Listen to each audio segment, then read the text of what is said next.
All right, today we're going to try and piece together a puzzle. It's a city right in the heart of India, but it feels like it has a dozen different identities.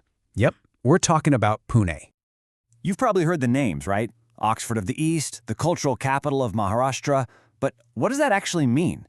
I mean, how can one single city be this ancient historical powerhouse and a super modern IT hub all at the same time? So let's really get into it and figure this out.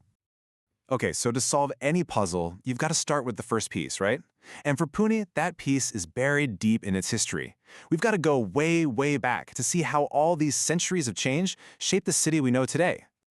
So take a look at this. What's absolutely wild is just how fast everything changed. I mean, it starts as Punalaka in the 8th century, just a small settlement. Fast forward, and boom, it's the power base for Shahaji Raje Bhosale, the father of the legendary Shivaji Maharaj.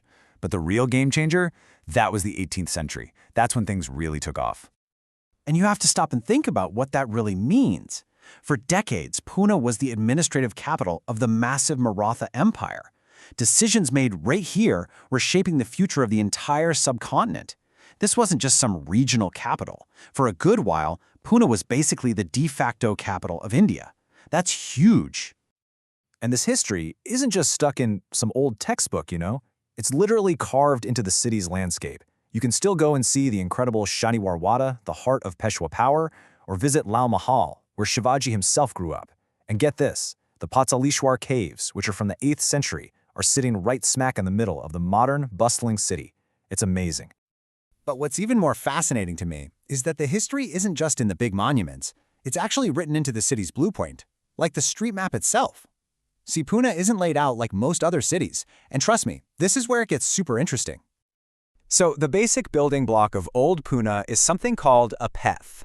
Just think of a peth as a historic neighborhood or a ward. Each one was set up at a different point in time, and each one has its own unique character, its own history, its own vibe.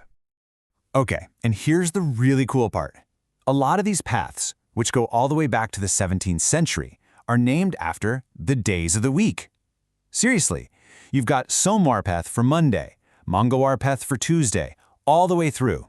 It's this completely unique way of organizing a city, and it tells you the story of how it grew, almost day by day. All this history has also left behind some really charming quirks in the local language. This saying captures it perfectly. So let's break it down. What on earth could gates without entrances possibly mean?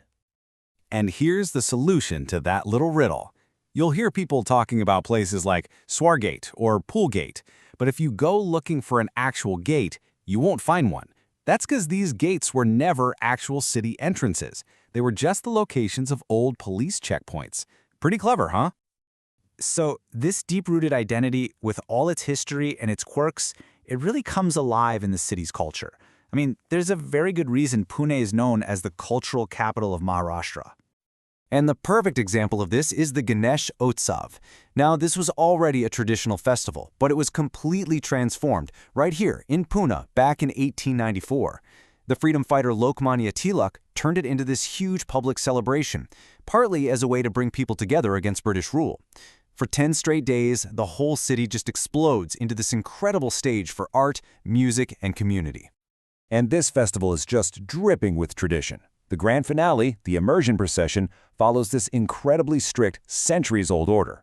It's always led by these 5 specific, most honored idols. They're called the Manache Ganpati.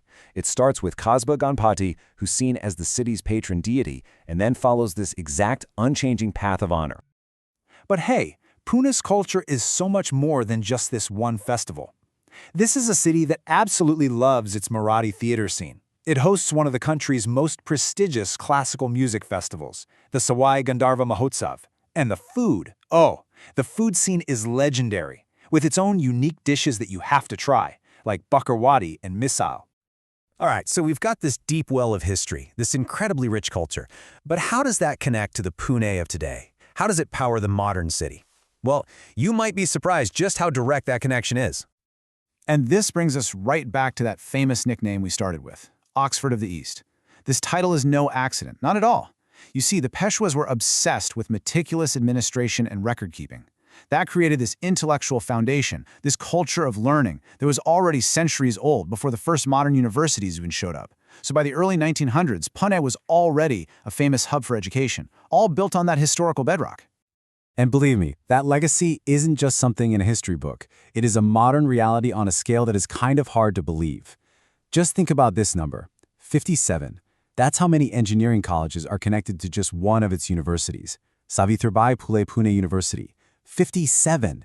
That mind-blowing density of knowledge is exactly why Pune is still this global magnet for students and big thinkers. And all that brain power, that flood of talent, well, that's the engine for Pune's whole modern economy. It really stands on three main pillars.